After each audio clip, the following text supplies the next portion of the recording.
Welcome to the Eldorado Gaming Deck Series. Eldorado Gaming is your site for premier accessories like metal dice and playmats. Eldorado Gaming sponsors the My Mythical Meta podcast, and the Deck Series features Magic the Gathering decks played by the My Mythical Meta crew. Subscribe to the channel and comment with your own suggestions or questions for the players. Welcome back to the Eldorado Gaming Deck Series. My name is Travis, and it is my great pleasure to welcome back to the Deck Series my good friend, Derek. Hello, guys. Derek, it has been way too long since we did a deck tech together, and this is your first deck for the Deck Tech Series. How does it feel to finally be featured? It feels good. I'm happy that my girl's finally getting the recognition she deserves. She's been put on the sidelines for too long. Oh, yeah. It was always like, oh, we'll get her in, I promise. I'm like, please, we gotta get her in. We gotta give the fans what they've been asking for. Oh, yeah, we'll get to it. The time is now, man. So the deck that we're going to talk about today was an absolute all-star of the My Mythical Meta Ascension Classic. Our competitive Magic League, we played for 6 months using a point system where you could earn achievements throughout a game, and then those achievements were worth points, and Derek ended up winning the Ascension Classic mainly on the back of this deck. Yeah. The commander we are talking about today is Elenda the Dusk Rose. In the Ascension Classic, we had a point system that highly rewarded big armies and high power creatures. And this deck just did both. This deck did everything. Truly. It could have super high walls of life gain, huge armies. You could kill people with commander damage. You could do it all with Elenda. Derek, go ahead and read for us your commander, Elenda the Dusk Rose. Okay, Elenda cost a white, black, and 2 for a legendary creature, Vampire Knight, 1/1. She's got lifelink. When another creature dies, any creature, not just your own, put a +1/+1 counter on Elenda the Dusk Rose. And then when Elenda dies, create X 1/1 white vampire creature tokens with lifelink, where X is Elenda's power. I mean, yeah, this does it all. Elenda is watching the battlefield to see whenever any creature dies, and she's going to get more powerful from that. And then whenever she herself dies, she just explodes into a swarm of other vampires. Like a nasty little spider. Yeah, sickening. So there was a time in Commander's history where Elenda did not work as a commander. The rules used to say that whenever your commander died, if you put it in your command zone, that was a replacement effect and your commander didn't die. However, people were playing like they did die, and that makes Elenda really counterintuitive. And so the rules committee did make a change that when commanders die, even if you put them in the command zone, they do die first. So Elenda does get her death trigger if she gets killed on the battlefield, even if you put her in the command zone or leave her in the graveyard. So this was an amazing commander pick for the Ascension Classic, a stellar battle plan all around. Just a reminder for the listeners, whenever we do our deck techs, we're not going to mention every single card that's in the deck. Instead, we like to highlight the most synergistic cards in each of our deck building categories. So we're not going to talk about all of your staple cards that just get repeated in lots and lots and lots of decks. Instead, we're just going to talk about the standouts that really synergize well with Elenda herself or the deck's game plan. So we're going to talk mainly about the cards that specifically are standouts in this deck. Derek, let's talk about our first category, ramp. And we've got a couple that are not necessarily like these are going to help you cast Elenda, but you have some ramp pieces in your deck that really help to power along your deck's game plan. Because Elenda has this thing where she wants your creatures to die, and you have got a ramp package here that gives you value from creatures dying and helps you to kill those creatures.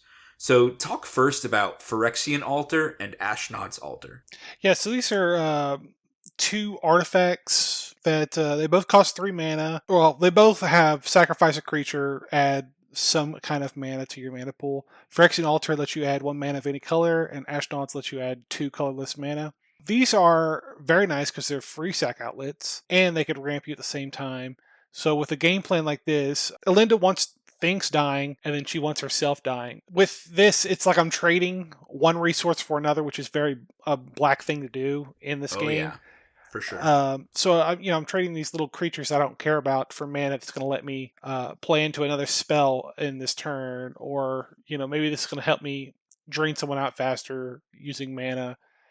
There's all kinds of things I could use for this, and even if I don't need the mana, having a free sack outlet for this deck is crucial.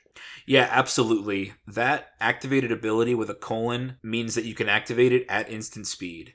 So you get to control during your turn or an opponent's turn when something dies, which for almost this entire deck means you get an ability of some kind. Whenever something dies, something else on your board is going to trigger, and so you get to control when those things happen. And that's a really great ability with both Phyrexian Altar and Ashnod's Altar. We were talking a little bit before the show. Phyrexian Altar is down to $40-something. Whenever I got mine, it was $99. So if you're out there and you've been waiting for it to go down, I don't know if it's going to get much cheaper than the $40 that it's at. Ashnod's Altar is down to about $11. I remember buying them when they were a bit cheaper. Have they seen a recent reprint? That I don't. Oh, you know what? Masters. Yeah, I think it did. Yeah. And Ashnod's Altar was also one of the Brothers War artifacts with the alternate frames. Oh, is it like the old stylized? Yeah. Yeah. They weren't for me. Cool. So Ashnod's Altar and Phyrexian Altar, major parts of this game plan. I wanted to talk about Pitiless Plunderer and Pawn of Ulamog. Yeah. Well, before you go, if you guys can't afford a Phyrexian Altar, Ashnod's Altar, and you want to play this deck, just proxy it. No one's going to care. Yeah, absolutely. Go to printmagiccards.com. You shouldn't have to pay for the culture. Just have fun. Yeah. Pitiless Plunderer and Pawn of Ulamog are both creatures, and they both have an ability that says whenever a creature dies, you get mana of some kind, which I think is really good. So Pitiless Plunderer costs 3 and a black, so 4 total. For a human pirate, it's a 1/4. Whenever another creature you control dies, create a treasure token. That's awesome. We know that treasure tokens can be tapped and sacrificed to generate mana of any color. With Pitiless Plunderer, you're getting that treasure. You don't have to spend it right now. You can, unlike Phyrexian Altar and for Ashnod's Altar, that's going to disappear after your next step ends. That treasure's just going to hang around. You can bank it till next turn, or use it for a big second main phase or something. It's nice to kind of store it away for when you need it. Yep. You can bank that treasure for as long as you want. Yeah. Pawn of Ulamog costs 1 black, so 3 total. For a Vampire Shaman, vampires tend to be pretty useful in this deck. There are lots of vampires in it. It's a 2/2. Whenever Pawn of Ulamog or another non-token creature you control, it's got to be a non-token creature, so it's going to trigger a little less than some of these others, but in general, that's still okay. Whenever a non-token creature you control is put into a graveyard from the battlefield, that's probably been oracled to whenever a non-token creature you control dies, you may put a 0/1 colorless Eldrazi spawn creature token onto the battlefield. And that spawn has sacrifice this creature, add 1 colorless mana to your mana pool. So creating more creatures whenever your creatures die, that's awesome. And then those creatures can be killed either by their own ability or whatever else on your battlefield you want to be killing creatures with. Yeah, they don't have summoning sickness, so you don't have to tap them or anything like that. You can just sack them as soon as you get them if you wanted to. That's right, man. Their ability is just that straight colon. You can sacrifice them as soon as you get them. Elenda is going to see those spawns die and get +1/+1 counters from it. Even crazier is Pitiless Plunderer can see a spawn die and get you a treasure. Yeah. Like, the fact that Pawn of Ulamog kind of money launders this mana through a creature first, that is amazing. Yes. It's so good for this deck. For that it's an Eldrazi spawn first, and then it becomes mana. Because you have a lot of stuff that's looking for any creature that dies, and these spawns are going to count for it. Yeah, these ramp pieces, they take a little bit of work to get up. They don't really do anything by themselves, but they're so synergistic with each other and just with the overall game plan that once you start getting a little thing going, that it snowballs so fast into other things. Yeah. This deck does have your normal black and white and staple ramp pieces in it. Soul Ring, Arcane Signet, Orzhov Signet, whatever. It's all here. We just figured these are the ramp pieces that we think needed a little bit of explanation. These cards are going to snowball. They're going to skyrocket your resource production. Okay, the next major category that we always talk about for deck building is card draw. You really want card draw to see more of your deck and to see the best cards in your deck. So here are some of the synergistic card draw pieces that we liked for this deck. Derek, start us off with Corrupted Conviction. Yeah, so I have said tons of times that I would rather get the card now instead of having to wait until like my upkeep or something like that. And so Corrupt Conviction costs 1 black, and then as an additional cost to cast this spell, sacrifice a creature. That's usually something I want to do, whether it be a Elenda or a token or something. It's all kind of part of the plan. And then for doing that, you get to draw 2 cards at instant speed. It's great. I love having that choice of who I want to sacrifice. I like having the 2 cards, of course, at instant speed. I can do that on for 1 mana. Yeah, for 1 mana. Do that on my opponent's instep, so that way I can start with 3 cards instead of 2. Yeah. And there's another. And there are some copies of Corrupted Conviction, some cards that are identical. Yeah, I was about to mention that. Yeah. Name. I don't remember what they're called, but yeah, they're in there. I think Village Rites is one. There are lots of versions of this card, though. Some cost 2, some cost 1, some are instants, some are sorceries. But yes, if you're looking for this, search for sacrifice a creature, draw cards. You'll find it. Mm-hmm. Yeah, Corrupted Conviction is a great style of effect for this deck. Can I read Black Market Connections? Sure. Black Market Connections costs 2 and a black, so 3 total for an enchantment. At the beginning of your pre-combat main phase, choose 1 or more. So you can choose any or all of these 3 effects. The first one, create a treasure token, you lose 1 life. The second one, draw a card, you lose 2 life. And the third one, create a 3/2 colorless shapeshifter creature token with changeling, you lose 3 life. You can mix and match any of these modes that you want to, as long as you're paying life, paying for what you want. Any Magic player out there has probably heard that the Command Zone has kind of made this card famous. During their live play at Command Fest Richmond, I think it was Josh Lee Kwai himself who kept saying, "Full send!" And he would pay 6 life every turn to get all 3 effects. Yeah, because Elenda has lifelink, and she's usually going to be pretty big. This is not that big of a deal. Losing 6 life, you could get that on your attack phase. Exactly. You can get that life back so easily in this deck just because vampires coincidentally have lifelink on them. Yeah. Hey, it's that's a good tribe.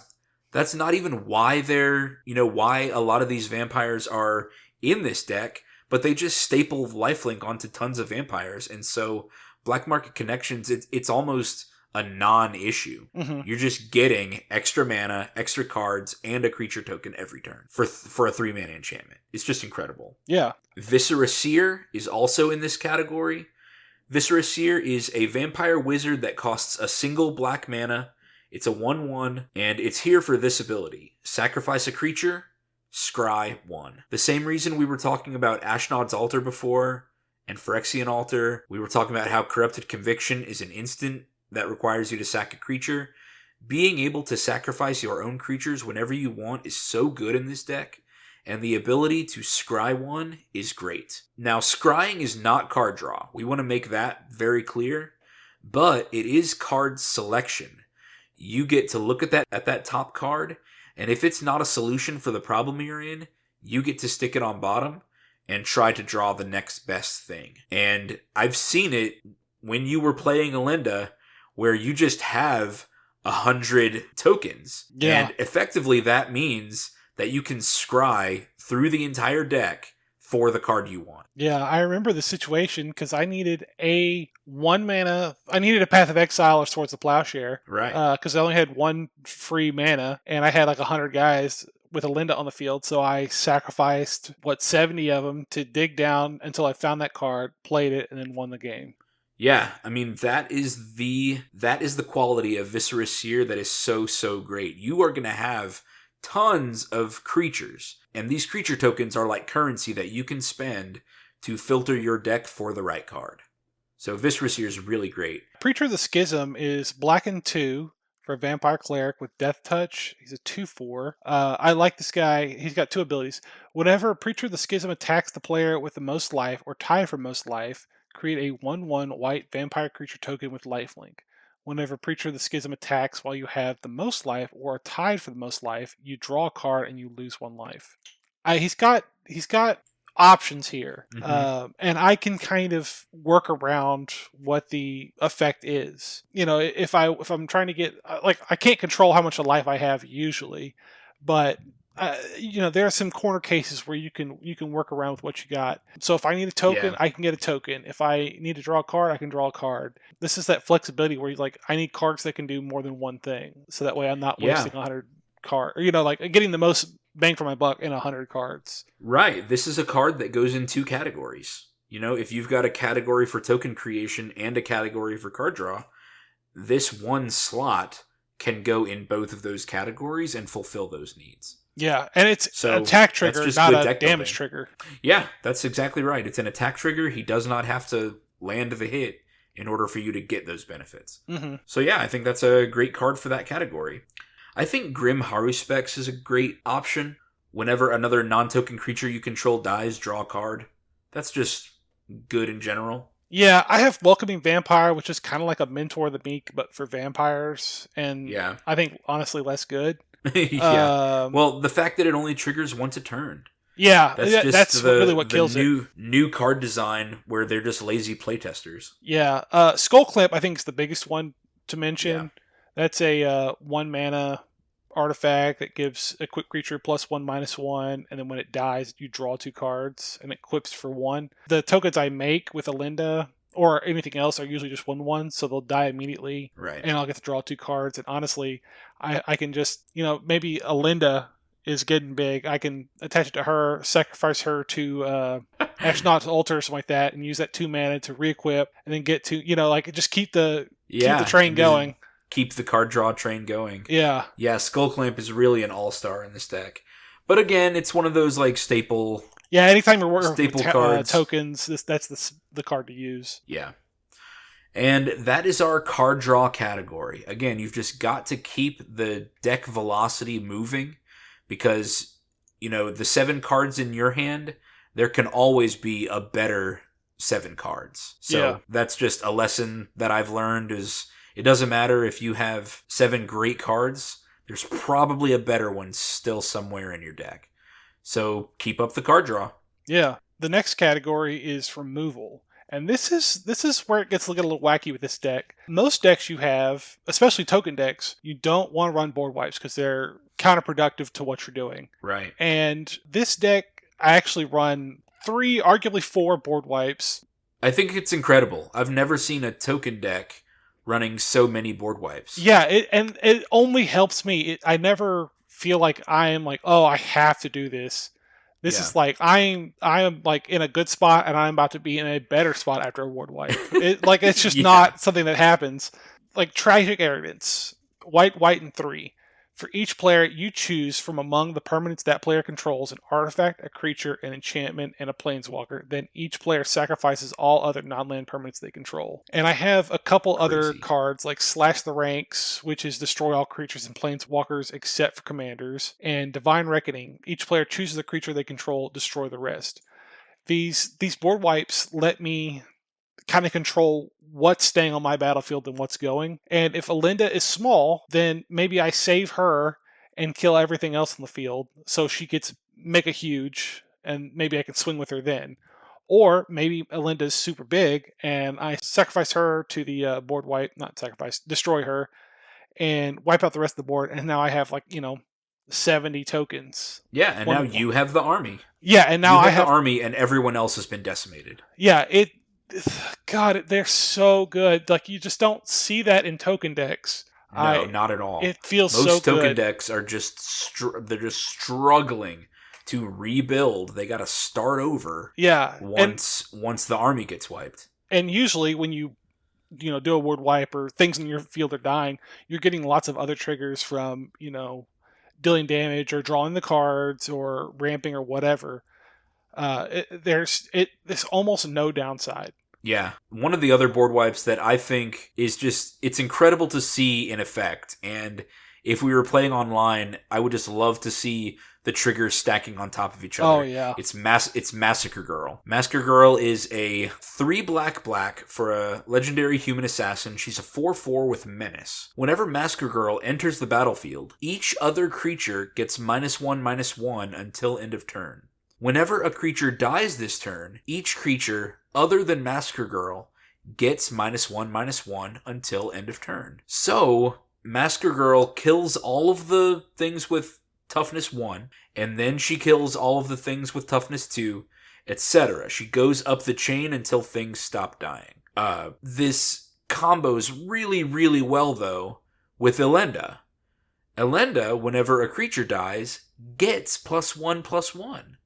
So, for every time Massacre Girl adds a -1, Elenda adds a +1. And so Elenda will never die from Massacre Girl's effect. It's just really cool how you thought of that and made included a board wipe that is going to leave your commander safe every time. Yeah. I just can't get over, because this is my favorite part of the deck. Is that This is the part that usually you have to really set yourself back to just stay in the game. This is this is part of some win cons. Like I am going to put my opponent so far down and myself so far up that I'm going to win the game in a turn or two after a board wipe. Yeah, a lot of times board wipes are, you want to create parity. Somebody else has gotten too big while you've fallen too far behind or whatever. But these board wipes put you at winning almost every time, because they're going to wipe out everybody else and leave you up. So I think that's an amazing part of your removal package. You do have a couple others. We cannot do this deck tech without mentioning Swords to Plowshares. This card gets mentioned. I mean, every episode we talk about Magic, we talk about Swords to Plowshares. Yeah. But it's 1 white mana for an instant, exile target creature. There are just some creatures that you must exile quickly, whatever. And the other effect is its controller gains life equal to its power. Who cares? Yeah, that's not a problem. Life is the resource that you can get rid of most easily, and so Swords to Plowshares is a great bit of removal for this deck. And just as Derek was mentioning earlier, it was his only answer to something that was on the board. Was that me, or was it somebody else? I think it was you. I think I had killed Benjamin. Maybe I was about to kill Randy, but you had something on your field that made it where I couldn't attack. Oh, that's right. And I needed to get, because I had 170 vampires that I needed to get in. And it was that thing that said anything with a +1/+1 counter on it couldn't attack? Yeah, that sounds right. And because something like that. Yeah, I remember that. I remember it. So Swords to Plowshares is just that answer that you can rely on. And it goes in every deck, and it goes in every deck with white, and it's not expensive, y'all. So if you don't have one, they've been reprinting it in tons of precons lately. Right now, it's $1.50. Yeah. So or try to find whatever the cost of paper and ink is in your own printer. That is true too. Absolutely. I know exile target creature is a little bit of a non-bow with Elenda, but I think having something that can get rid of indestructible creatures, at least in our meta, is something that pops up more than once. It's certainly on occasion someone will have an indestructible creature or an Avacyn or something, and you have to get rid of it. So I like keeping a couple exile cards in the decks for those cases. Yeah, for sure. I think this goes in the removal category. It's Grave Pact. Grave Pact is an enchantment. It costs 1 black.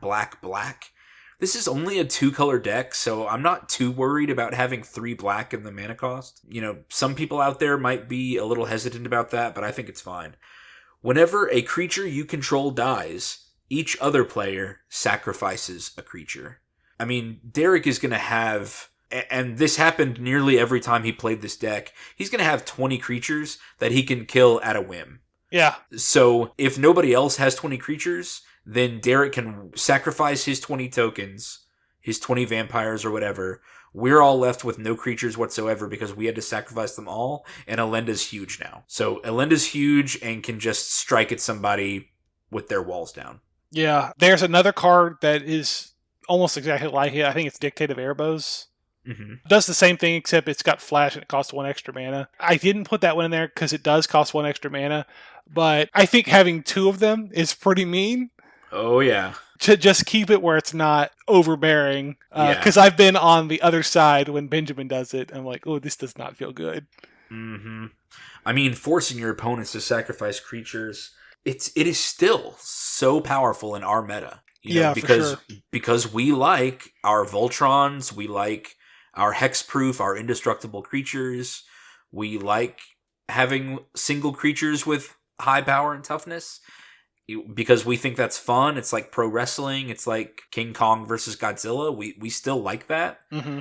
But that means all of our decks are so susceptible to this sacrifice removal. And with Grave Pact, this deck has so much ammunition that you can spend on it. You know, you have so many creatures where you don't care if they die. Mm-hmm.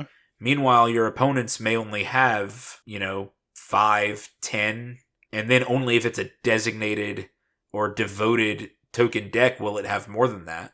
Yeah. And but then still, once you cut them back a certain amount, it becomes very easy to maintain them from maintain that lock. Yeah. So Grave Pact, I think, is a really powerful choice here. Not unanswerable. All it takes is 1 bit of enchantment removal. This deck does have some recursion. We're about to talk about it, but not enchantment recursion. Yeah. So once Grave Pact is dealt with, it's dealt with, but you still have to get to it. So I don't think it's oppressive. I don't think it's mean. Run enough removal in your deck, enough versatile removal that can hit multiple types or whatever, and you can get rid of Grave Pact and keep going. But if you don't, then that's a really powerful way to create a lock on the game. Mm-hmm. So speaking of that recursion package, we do have some creature recursion here. I think it's great because you can let Elenda die, stay in the graveyard, and get her back into your hand or get her back onto the battlefield for cheap. And you don't have to keep paying an increased commander tax in order to get Elenda back onto the field. I think what you have in this deck is a great way to get creatures in the graveyard, out of the graveyard, in the graveyard, out of the graveyard. Yeah. So whether it's Elenda herself in order to keep grenading her and getting lots of vampire tokens, or, leaving Elenda alive and just letting your other creatures be recycled over and over again for more +1/+1 counters on her. Yes. Yeah. Derek, talk us through Supernatural Stamina. Yeah, these are so these recursion cards, there's a couple like this card. They reprint them in every so often in a new set under a new name, but they all basically do the same thing. Supernatural Stamina, for instance, is 1 black mana. It's an instant. Until end of turn, target creature gets +2/+0 and gains. When this creature dies, return it to the battlefield tapped under its owner's control. It's just a 10-cent or whatever standard card. You don't people don't really run this in Commander. This effect is just a staple in black. You can find it everywhere. Yeah. And there are some variations of it. Sometimes it doesn't have the power increase. Sometimes the creature doesn't come back tapped. Sometimes the creature, gets a toughness increase instead. Sometimes the effect costs 2, if they wanted the effect to be harder to do in a certain limited environment or whatever. But this effect happens a lot and you can find it everywhere. I'm sure they've not reprinted it, but made a new version of this or reprinted some old version of it. But in the newest Ixalan set, there was also fungal, what was it called? Fungal Fortitude, I think? Fungal Fortitude? And that one does the exact same thing, except it's an enchantment with flash, and it costs black and 1.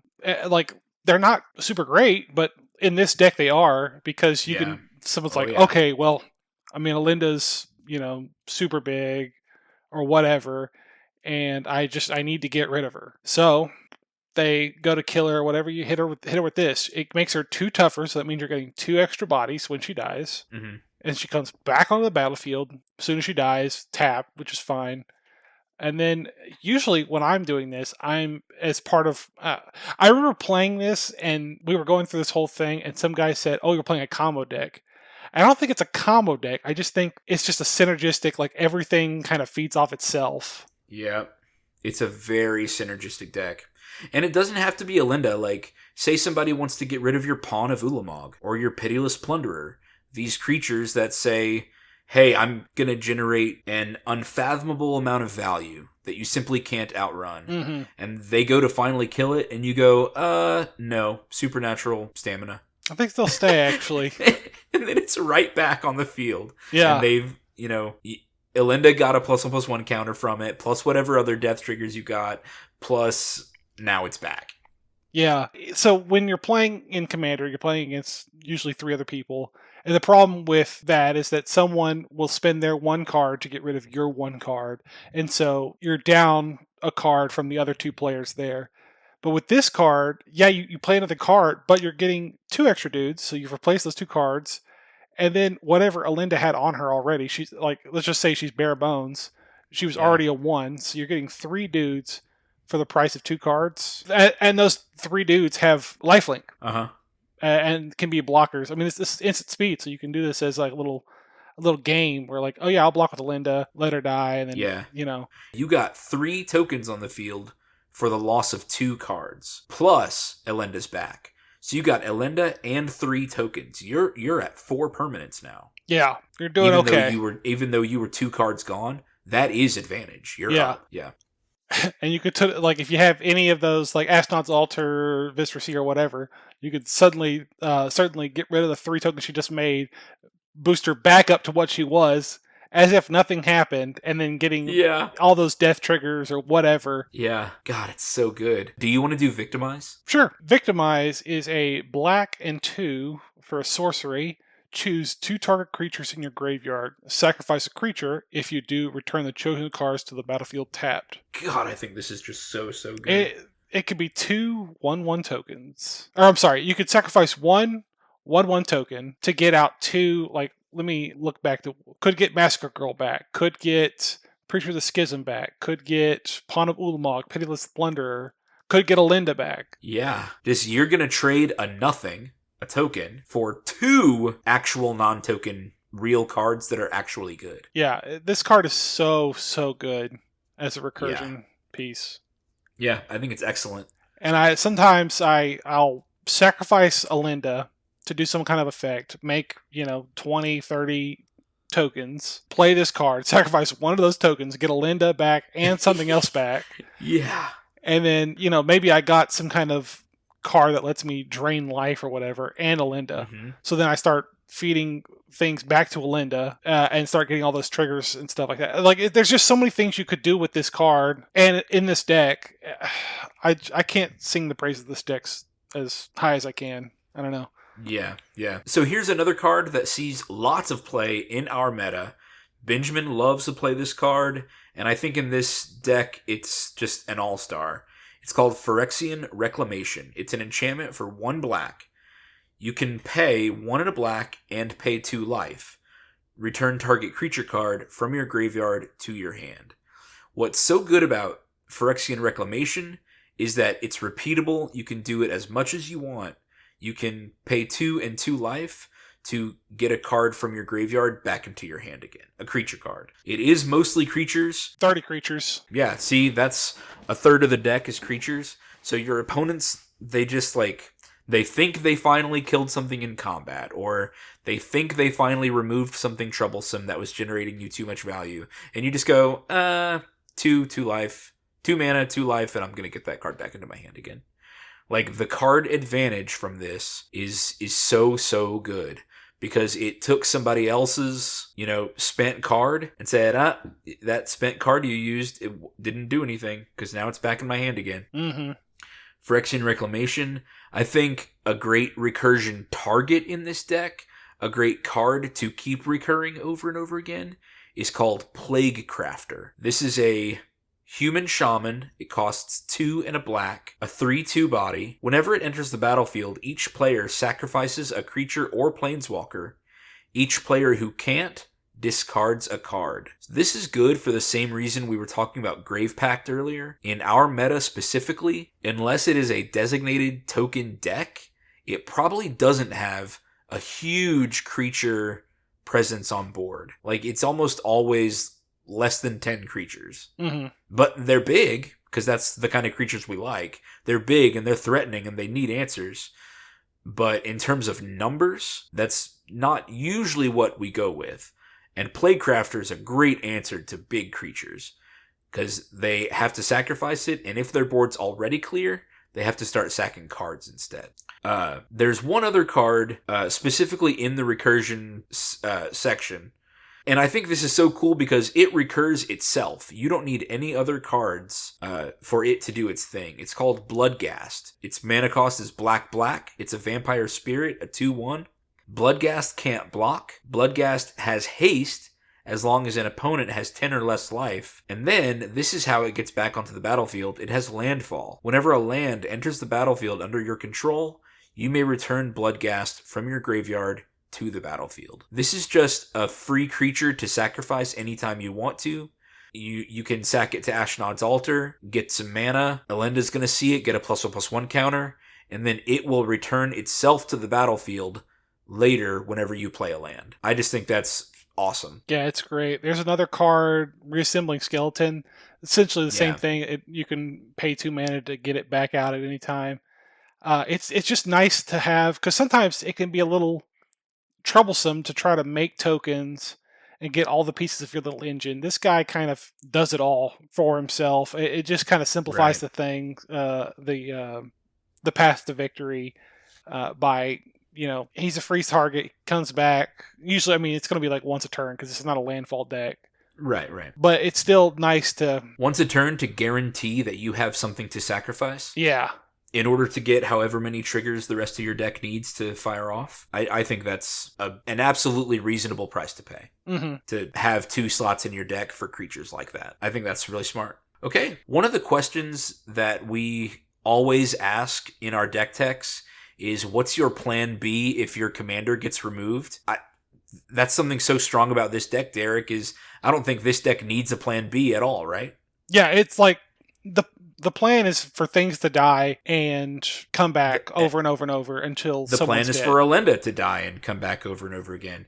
Even if Elenda gets exiled, you probably can sacrifice her and send her to the graveyard in response anyway. Yeah, in order to get whatever triggers you need. Yeah, this is not a easy deck to keep down, because the ways you would keep it down with like control and getting rid of things is things I'm already wanting to do. So you're just playing into my plan. Maybe you save me a card instead of me having to do it. Yeah, it's so strong. And now we're going to get to the synergy category. This is what the deck is doing. It's all about the cycles of making creatures, having those creatures die, having that death be triggers for strength. Whether it makes more tokens again, or whether it makes Elenda or another creature stronger with +1/+1 counters. This category is all about making the death of your tokens work for you, or the death of any creature work for you as your plan to create game-winning value. Which card do you want to start with, Derek? Oh, let me start with Requiem Angel. Okay. I think that's just an awesome choice. Yeah, this card is nuts, guys. White and 5, so it is pricey. Well, to consider that this really is the top of your mana curve. Yeah. I should mention, I was just checking the stats while we were talking. Yeah. The average mana value for this deck is 2.95, according to Arcade. God, that's so good. Yeah. This is probably the lowest to the floor deck I've ever built. Mm-hmm. This deck only has 2 cards at mana value 6, and that's the highest mana value in the deck. Yeah. So, and then at 3 is your highest number with 18 cards. Mm-hmm. But definitely a low to the ground deck. So just as he's reading Requiem Angel, for this incredible effect, 6 mana is very reasonable, and this is the top of the curve. Yes. This is a bombshell. Requiem Angel, 1 and 5 for a angel 5/5 with flying. Whenever another non-spirit creature you control dies, put a 1/1 white spirit creature token with flying onto the battlefield. Let me say that again. When another non-spirit creature, so my 1/1 vampire that Elenda creates as a token, when it dies, it will become a spirit. So suddenly I'm getting basically double the tokens. Mm-hmm. Yeah. It is crazy. It is absolutely bonkers. I think the only spirit in this deck is Bloodghast, who's a vampire spirit. And that, so other than that... Oh, dang. I didn't even notice that he was a vampire Yeah, spirit. so other than him, you're going to be making another token. Yeah. Oh, so good. To be getting another token on top of every token and every other creature that dies. Yes. Can I do Blade of the Blood Chief and Mace of the Valiant? Take them. Guys, Blade of the Blood Chief. It is an artifact equipment. It costs 1 mana and it equips for 1 mana. So for 2 mana, you get this effect. Whenever a creature dies, put a +1/+1 counter on equipped creature. That's great, y'all. That is Elenda's first ability. So you can make any creature a build your own Elenda using Blade of the Blood Chief. Except that that's not all of Blade of the Blood Chief. It says if equipped creature is a vampire, put 2 +1/+1 counters on it instead. If you equip Elenda with Blade of the Blood Chief, she's going to get 3 +1/+1 counters for every creature that dies. That's absolutely nuts. I mean, plus the other, 18 vampires in the deck. Yeah. that are getting 2 +1/+1 counters if any creature dies. It is so powerful for only 1 to cast it, 1 to equip it. Here's another one, and it's really good even though its cost is a little higher. Mace of the Valiant costs 2 and a white for an artifact equipment. Equipped creature gets +1/+1 for each charge counter on Mace of the Valiant and has vigilance. Then, whenever a creature enters the battlefield under your control, put a charge counter on Mace of the Valiant. Then it has equip cost 3. So it costs more, but that's because the +1/+1 is going on the Mace of the Valiant itself. It's not going on the creature. So if whatever Mace of the Valiant is equipped on, if it gets killed, you still have a mace that has held on to all of the counters it saw. It held on to all the counters for each creature it saw enter, and now you can just stick Mace of the Valiant that has 20 charge counters on it because it saw Elenda die, which means it saw 20 vampires enter.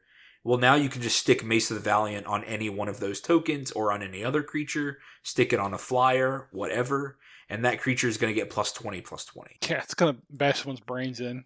It's going to... Yeah, it's going to absolutely crush whoever's standing on the other side. And don't forget the vigilance. For this is a nice... Yeah, precisely. Another one that I wanted to mention kind of in this same vein is the Ozolith. The Ozolith is an incredible artifact for only 1 mana, and it says whenever a creature you control leaves the battlefield, if it had counters on it, put those counters on the Ozolith. And then, at the beginning of combat on your turn, if the Ozolith has counters on it, you may move all counters from the Ozolith onto target creature. So the Ozolith is kind of like a make-your-own Mace of the Valiant. Mm-hmm. You can store the counters from a creature that's dying or leaving the battlefield. You can store the counters on the Ozolith, and then you can give those counters to a new creature instead. Yeah. Say you have a big Elenda, sacrifice her in your first main phase, bring her back with, maybe supernatural stamina or something like that. And those counters are going to go onto the Ozolith. She comes in, you move to your combat step. Those counters go right back on Elenda. Except you have a ton of little tokens in there also. Yeah. I mean, you could put those 20 counters or whatever on a 1/1 lifelink vampire if you wanted to. Yeah. Even if Elenda was gone for good and didn't immediately get returned, this deck has so many +1/+1 counters because that's just a standard vampire mechanic. And so the Ozolith is going to help you keep and reuse all of those counters over and over again, even though your creatures are dying. Just a really awesome bit of tech you have in this deck. Mm-hmm. Which one do you want to do next? Oh, I've got my eye on Roaming Throne. Oh, hit it. Okay, Roaming Throne costs 4 colorless mana for a 4/4. It's got Ward 2. It's a golem, I should mention. Ward 2 for no reason. Yeah, for no reason. As it enters the battlefield, choose a creature type. Vampire. Yeah. Becomes a vampire, or becomes that creature type in addition to its other types. If a triggered ability of another creature you control of the chosen type, so vampire in this case, it triggers an additional time. Or when it triggers an additional time. So let's look at Elenda. So when a creature dies with Roaming Throw on the field as a vampire, she's going to get 2 counters instead of the 1. Mm-hmm. Yep. And then when she dies, she's going to make 2 X tokens for whatever her power is. Yeah, she's going to make twice as many tokens. Over the course of Elenda's life, if Roaming Throne is on the battlefield, you're going to end up with 4 times as many tokens as you would have. Yeah. Because you got double the +1/+1 counters, and then you got double the vampires in your Elenda grenade whenever she left the battlefield. It's just sickening. I think I got this one off in an actual game, and it was just like, that's kind of a wrap. Like, what are you guys going to do? Yeah, it's so crazy. And guys, that was just the commander. There's tons of other vampires in here that all have great effects. Mm-hmm. Cordial Vampire. Whenever Cordial Vampire is a vampire, a 1/1 that costs black. Whenever Cordial Vampire or another creature dies, again, this is looking at any creature on the battlefield, yours, your opponent's, whatever, put a +1/+1 counter on each vampire you control. This is Elenda's ability, but now it's for every vampire you have, including any vampire tokens you have. Roaming Throne, because this is a triggered ability, it doesn't require you to activate, there's no colon in its cost. This is a triggered ability, put 2 +1/+1 counters on each vampire you control. Mm-hmm. Like, Roaming Throne is just so good. It's souped up. What is Roaming Throne's actual money cost? I think it's pretty expensive. Yeah, it's $40. Yeah, and that came out just earlier this year. Yeah, last year actually a year ago almost. Is Lost Caverns that old? Yeah, it came out in like November. Oh my god, never mind. They come out with too much product. Yeah. I cannot keep up. I was excited about the dinosaurs, and I opened a ton of Lost Caverns of Ixalan. Yeah. I opened like a collector's booster, and I got that alternate art. It looks absolutely bizarre. I wonder how much that edition costs. That one says it's $37.99, so it's $2 less because it's got ugly art. Okay. Well, you hear that, guys? Buy the ugly art or print it yourself. Yeah, print it yourself. And give it whatever art you want. Yeah. So another fun vampire that goes well with Elenda, Roaming Throne, Cordial Vampire, any card in this deck is Elenda's Hierophant. She's white and 2 for a vampire cleric. She's 1/1 with flying. Whenever you gain life, put a +1/+1 counter on Elenda's Hierophant. It's not a life gain deck, but Elenda and all her tokens have life links, so it's certainly possible. Dude, if you have 20 and listeners, I know the number we've been using over and over again for Elenda's vampire token generation is 20. That's because Derek played this deck a lot during the Ascension Classic, and it was always 20 or more. Yeah. Just always. It was never like dudding. Never a dud ability. It was always a grenade every single time. So if you're listening and you're like, yeah, I doubt it's 20. Guys, it is. That's on the low side. Every time. It can get up to 100 pretty easy. Not many turns after you start getting going and everyone's swinging at each other. You're like, well, I guess I've got 170. I guess I'll go ahead and try to win the game. Yeah, so as I was saying, every token has lifelink. And so if Elenda's Hierophant sees you swing with those 20 tokens and they each gain 1 life, that's 20 instances of whenever you gain life. Mm-hmm. So Elenda's Hierophant is going to see that 20 times and get 20 +1/+1 counters. Yeah, and that's just her first ability. Yeah, and that's just the first. The second ability is just a backup Elenda. When she dies, create X 1/1 white vampire creature tokens with lifelink, where X is its power. So, I mean... Which is the exact same line from Elenda. Yeah, it's not a plan B, it's just more of plan A. Yeah, plan it's not a plan 8.5. B. It's just plan A again. God. And this came in the Vampire Precon from Lost Caverns. Yeah. I did want to make sure to mention Bartolome del Presidio. This is a legendary vampire from Lost Caverns. He costs 1 white, 1 black, so 2 mana for a 2/1 Vampire Knight.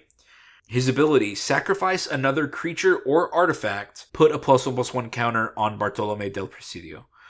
This is great because it's a free sack outlet. It's got a colon, you can activate it at instant speed. It's good for the same reasons that Phyrexian Altar was, Viscera Seer, Ashnod's Altar. Anything that can be activated at instant speed to sacrifice your own guys, that's really good. And Bartolome is just going to get more powerful every time you activate it. Yeah. It says or artifact. I mean, you could sacrifice a treasure. I don't know if you should or would, but the option's there if you wanted to. Derek, finish this category with Crested Sunmare. Yeah, so the last one, to kind of go with Elenda's Hierophant, how we were talking about gaining life. I have Crested Sunmare here. White, and 3 for a horse, 5/5. Other horses you control have indestructible. At the beginning of each instep, if you gain life this turn, create a 5/5 white horse creature token. So the life gain thing, it's not impossible. It certainly happens enough to trigger. When every blocker you have has lifelink. Yeah, people don't want to swing into you because you'll get a 5/5 indestructible horse. Yeah. And then on your attacking phase, Elenda or one of her tokens or any number of vampires that have lifelink, they'll attack and they'll either hit something and die or they'll deal damage and they'll live. You'll get the horse at the end, and now it's got it's a 5/5 thing. You can use it as a blocker, you can use it as fodder, you can use it as whatever. Yeah, it's just good all around to have a 5/5 indestructible. I mean, I don't see a downside to that. Yeah. So that's the synergy plan. Keep your +1/+1 counters moving around. Keep your creatures and tokens moving in and out of the graveyard so that Elenda stays big even after exploding into a vampire spider egg swarm. Like, that is this deck's move. And in the case when that's not enough to win through combat of a giant commander or a giant army, Derek's deck still has tons of slots for other finishers. So that's our last major category. These cards are all about how Derek can win even without the combat phase. So our meta has Propaganda, it's got Ghostly Prison, it's got Sphere of Safety running around. These are cards that prevent the combat step from being as effective. And the cards that we're about to go through, those just don't matter. Derek's just going to win even without being able to swing directly to end somebody's life. Derek, which of these do you want to get to? Mirkwood Bats, black and 3 for a 2/3 bat with flying. Whenever you create or sacrifice a token, each opponent loses 1 life. Imagine, listener, you've got Elenda. She's got 40 counters. You just kill her with Mirkwood Bats on the field. You've just killed an opponent. Or you've just killed everyone at the table because each opponent loses 1 life. Yeah. Just sacrifice her. You created 40 tokens. Each opponent lost 40 life. It's disgusting. And then, if somebody had more than that, well, now you start sacrificing those tokens. Yeah. And each opponent loses 1 life for those. Easy. 1 card. It sees these tokens on their way in and on their way out. Now, it does say sacrifice a token. So, it needs to be one of your own sacrifice effects. But that means your altars can do it. Your Viscera Seer can do it. Bartolome can do it. Any of the cards we've talked about that say sacrifice can get that off. So it's not just killing. Maybe like your board wipe wouldn't necessarily do it, but Tragic Arrogance would because it says you sacrifice. Mm-hmm. Anyway, Mirkwood Bats is just so good. So Mirkwood Bats came out in Adventures in Middle-earth. So its intention was food tokens and treasure tokens. But God, if it didn't find just the perfect home here. Yes. There are some cards that go together, and in the Magic community, you'll hear these cards called Aristocrats. And they'll usually come in a package. Zulaport Cutthroat, Cruel Celebrant, Blood Artist, and Bastion of Remembrance. We're still going to read through all of these, but they're all very, very similar in effect. Zulaport Cutthroat is 1 and a black for a 1/1 human rogue ally. It says whenever Zulaport Cutthroat or another creature you control dies, each opponent loses 1 life and you gain 1 life. So this is looking for any creature you control dying. So board wipe is fine, combat is fine, sacrifice is fine, whatever. but it still does the each opponent loses 1 life thing. And you gain 1 life, so that's great. Cruel Celebrant is almost the same. It costs white and black for a 1/2 vampire. Hello. Whenever Cruel Celebrant or another creature or planeswalker you control dies, again, each opponent loses 1 life and you gain 1 life. Bastion of Remembrance is 2 and a black for an enchantment. Whenever Bastion of Remembrance enters the battlefield, you get a 1/1 white human soldier creature token. Yay! Hooray! And then it has, whenever a creature you control dies, each opponent loses 1 life and you gain 1 life. So it's the same thing that Zulaport Cutthroat and Cruel Celebrant are all doing. It's that drain effect where each opponent loses 1, you gain 1. Blood Artist is 1 more in this category. Blood Artist is 1 and a black for a 0/1 vampire. It says whenever Blood Artist or another creature, you don't have to control it, it sees any creature dying. But then it says target player loses 1 life and you gain 1 life. So it's not doing each opponent like the others, it's doing 1 player at a time, but it sees any creature die on the entire battlefield. I know that was a bunch all at once, but it's kind of important to have this critical mass of drain effects like these so that you can increase your chances of getting just 1 of them onto the battlefield. Yeah. Because if you have just 1 Cruel Celebrant or just 1 Zulaport Cutthroat, then do the same thing we were saying with Mirkwood Bats. You can sacrifice 20 tokens, each opponent loses 20 life. Mm-hmm. Like, any of these effects can do it. Yeah, and with Roaming Throne, Cruel Celebrant, and Blood Artist being vampires, they're going to double their triggers. God, I didn't even think about that. You want to take Sir Conrad since he's pretty similar? Yeah, so Sir Conrad is similar, although he has more and is a little more complicated. Sir Conrad the Grim. He costs 3 black for a 5/4 human knight. Whenever another creature dies, or a creature card is put into a graveyard from anywhere other than the battlefield, or a creature card leaves your graveyard. So he's looking for 3 things. A creature dying, a creature being milled, I guess, milled or discarded, or a creature leaving your graveyard. So a creature being recurred, I guess, either into your hand or onto the battlefield or whatever. Anyway, he's looking for a lot, but his final thing says Sir Conrad the Grim deals 1 damage to each opponent. So any creature dying, any creatures being put into graveyards from the library or hand, I guess, or a creature card leaves your graveyard, Sir Conrad the Grim deals 1 damage. The most common one you're going to be looking for is the creatures dying, and for this deck, creatures leaving your graveyard. Yeah, and it's easy triggers to get. He's going to deal lots of damage to your opponents, and that's not all. You can help his thing activate by paying 1 and a black. Each player mills a card. So you can pay 1 and a black in order to trigger his ability once. So yeah, Sir Conrad's really good too. Yeah, so if somehow you still haven't won the game using any of those cards, the last 2 should take it away. And if they don't, then you've done something wrong and you need to go ahead and just pack up and call it a game. Or your opponents were just playing out of their mind. Yeah, playing out of their mind. They've got all the good stuff. They had every silver bullet. The first one I want to mention is Animation Module. It costs 1 colorless for an artifact. Whenever 1 or more +1/+1 counters are placed on a permanent you control, you may pay 1. If you do, create a 1/1 colorless servo artifact creature token. That's the important part. It's got a second ability. 3, tap, choose a counter on target permanent or player. Give that permanent or player another counter of that kind. Not useless, but you probably won't ever need to trigger it. This is an infinite combo with Elenda. If you have a free sack outlet like Ashnod's Altar, you have both of them on the field. You sacrifice, a token or something to Ashnod's Altar. You get 2 colorless. You pay 1 of that to get into the animation module, which creates the servo. You get 1 floating color. It's also going to make infinite colored mana, or colorless mana this way. Right.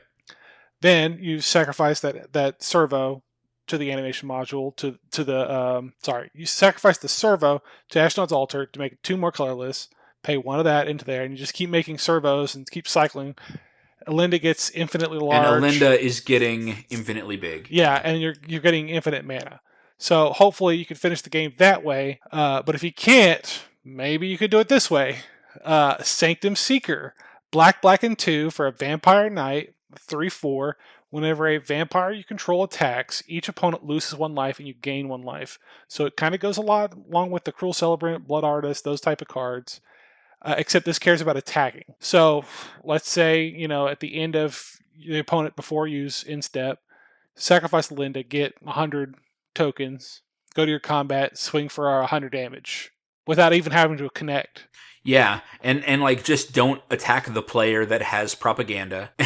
Attack somebody else, and then that opponent will lose the life anyway. Yeah, hopefully this wins you the game. But like I said, if it doesn't, you're outmatched. Yeah, if it doesn't, then you sat at the wrong table. Yeah, you're playing CEDH, and you probably lost a long time ago. Yeah. Oh, Derek, this deck is insane. Even before we did this deck tech, I was like, why did I never build it? I've had all of these pieces. These pieces were not hard to find. I mean, I think, every card in this deck except Roaming Throne, maybe. Yeah. But I have all of these cards. I could build this deck. And I'm just not smart enough to build like this, dude. This is like the 3rd or 4th time I've tried an Aristocrats deck. Yeah. And it has never worked. I was looking at some like old decks I had built right before we filmed this episode. And I'm like, wow, there wasn't any card draw. There wasn't any protection. There wasn't anything. Like, no wonder this didn't work. This one's got tons of everything. And Aristocrats is such a balancing act between having fodder to feed to fuel the fires. That's right. That's exactly right. So Aristocrats is all about, like, you have to balance, just like you said, the board presence with the effects from spending them. Mm-hmm. You have to balance your creature tokens with the effects that you want from sacrificing them. It is tough. It's tough to do. Yeah. Card draw is the answer. As long as you're drawing cards, you're drawing parts of the machine. Yeah. The late stage capitalism. Before we officially summarize, we do usually want to take a quick look at the lands package. You mentioned that most of the lands were straight from the precon, and that you only changed out 2 or 3? Yeah, this is just the precon land base, except I got rid of like the really bad lands and replaced it with the Orzhov lands like Godless Shrine, which is the shock land. I had a Bright Climb Pathway. I had a Vault of Champions. I had a Temple of Silence, which might have already been in the deck. So I got rid of like the really bad ones for some pretty decent ones. But there were some I added in. High Market, which is another free sack outlet on a land. It can tap for colorless, or you can tap and sack a creature to gain 1 life. The 1 life is not really a big deal. But sacrificing a creature for free is awesome. Like, there's something really difficult about Aristocrats decks, especially for new players. New players say, why do I want to sacrifice my own creature? That seems crazy. And a card like High Market, I want to get rid of my board presence for just 1 life? How could that possibly ever be worth it? Yeah. But hopefully, as we've described this deck here, the ability to get rid of one of your own creatures at any moment in order to trigger everything else your deck is doing is so important. Yeah, that's something like Randy struggles with less now, but he used to struggle really hard, and I used to struggle with this a lot too. It's like, I need these things. If I go shields down, I'm just opening myself up. Why would I want to sacrifice these creatures? It's because I didn't build good decks with card draw and answers to situations, and power creep a little bit. Cards that do bigger and better things for as much or cheaper. Yeah. But yeah, sacrificing your creatures isn't, or your permanents or whatever, is not as scary as it seems. Like once you get past that mental hurdle, it all comes together. Yeah. Why did you consider adding Forbidden Orchard? So this is kind of a wacky card, and it's not in the deck currently, but I was sitting here thinking, like, hey, this might actually be kind of a cool idea. So I haven't play tested. I don't know if it actually is, but in my mind, the thought is adding Forbidden Orchard, which taps for 1 mana of any color. Okay, I like that already. And it comes in untapped. It's pretty cool already. When you tap it for mana, target opponent creates a 1/1 colorless spirit creature token. And I'm thinking, like, hey, I'm just letting my opponent have a +1/+1 counter that they're going to give me later. You don't even see it as a spirit creature. This is not a thing in my mind except a counter for Elenda. It's a counter for Elenda, and that's it. I love that. Yeah, because people are going to love to block with it. Yeah, like absolutely. Like that thing will die. So I'm not too worried about like what they'll block other people's stuff. Yeah, and Elenda will get bigger for it. Oh, are they going to swing at me? Oh no, please don't. I'll take 1 damage or I'll block it or something. Like silly. Yeah, plus all the other effects you have in the deck that look for any creature dying. Yeah, like you said, it won't stick around. And it's not flying, so it's not that good. Yeah. It's just a 1/1 colorless spirit creature on the ground, so... Yeah. There's a card in my mana base. These came with the deck, and I thought, like, oh, because the deck is, half vampires or whatever, I should keep it in. Like, Secluded Courtyard and Voldaren Estate, they both care about... Path of Ancestry. Choosing a creature type, which I choose vampire. Oh, and Unclaimed Territory. Yeah, and then you can use that if you cast a vampire spell, you can cast it you can get mana of any color to cast it. But I mean, I can't tell you how many times I've had it where I didn't have a vampire in my hand. I was like, well, would be nice to tap this for mana or to do something, but I don't have the right thing. Yeah, because you did gut some vampires out for some non-vampires. Yeah. We talked about Requiem Angel. So yeah, I can see an argument for getting rid of these too, yeah.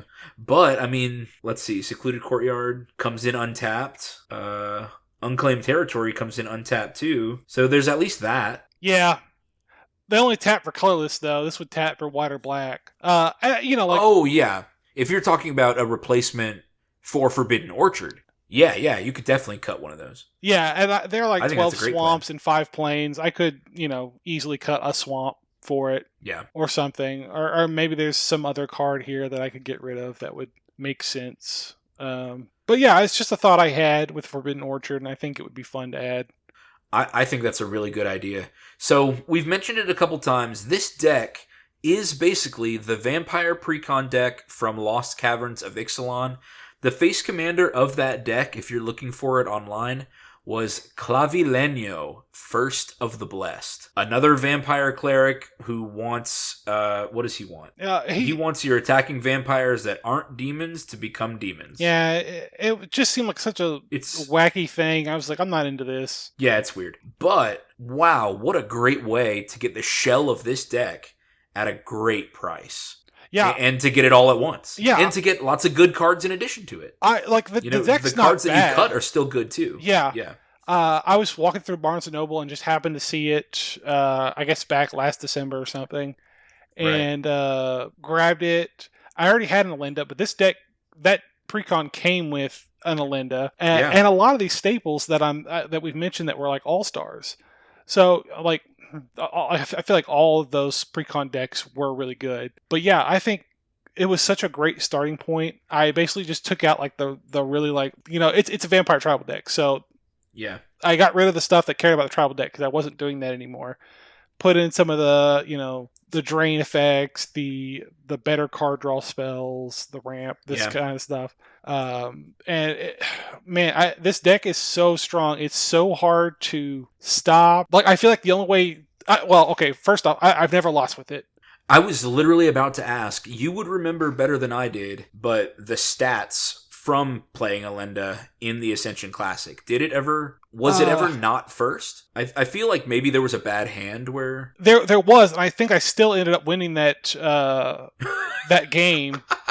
What? Let me look it up. Elenda the Dusk Rose. 3 games played, 2 first places, and 1 second place. Okay. Yeah. Yeah, so I mean... That's pretty good, y'all. Yeah, still pretty good. I don't remember what that second place was, but man, what a exciting thing that was. Derek, this is an incredible deck, and such a pleasure to go over it with you, and to introduce our listeners to a deck style that we have not yet talked about, the Aristocrat strategy. This deck is still, I think, a great exemplar of our pro wrestling meta. Mm-hmm. If you want to see creatures with big power and toughness, if you want to create a giant army of tokens that can just overrun an opponent with sheer number, all of those things are achievable with this deck because we saw it happen over and over again. Yeah. in our competitive meta. I just can't gush enough about how much I really like this deck. There's so many, like, past the victory. There's so much resilience. Like, I mean, it can take hits from 3 people at once and still, throw out haymakers and take people out one by one. Or all at once with some cards, and it's just, I mean, this is the deck I feel like I really showed up for. This deck I feel like was such a mental balancing act, and the fact that it all came together and works really well is really what tickles my jimmies. I think it's a great achievement, dude. Yeah, this deck's awesome. All right, any last words, Derek? This deck is currently. Estimated deck cost is like $545, which, like I said, part of that is baked into the pre-con price. Yeah. So, I mean, I think I got it for like $45, and it was probably worth $100, like, value. Right. So I know that $545 is a lot, but a lot of that is in just a few cards: Ozlift, Roaming Throne, Grave Pact. These couple of cards that you could cut and replace with cheaper things that would work just fine. So don't let that price tag scare you off. There are ways to kind of trim this down, make it a little less powerful, and still have a pretty good deck. And vice versa. There's cheap cards in here that could be cut for way more powerful effects. Yeah, that's true too. Thanks, Derek, for showing us Elenda the Dusk Rose. Listeners, if you want to take a look, this deck list link is available in the show notes. And you are, of course, welcome and encouraged to leave comments, ask us questions. If you've got any suggestions, let us know by leaving comments. Send an email to mymythicalmeta@gmail.com. And you can find our Patreon at patreon.com/mymythicalmeta. Anything else? No, I think that's all I got.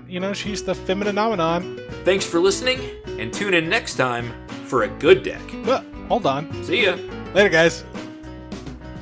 This episode was sponsored by Eldorado Gaming. Use the promo code META for 10% off your order.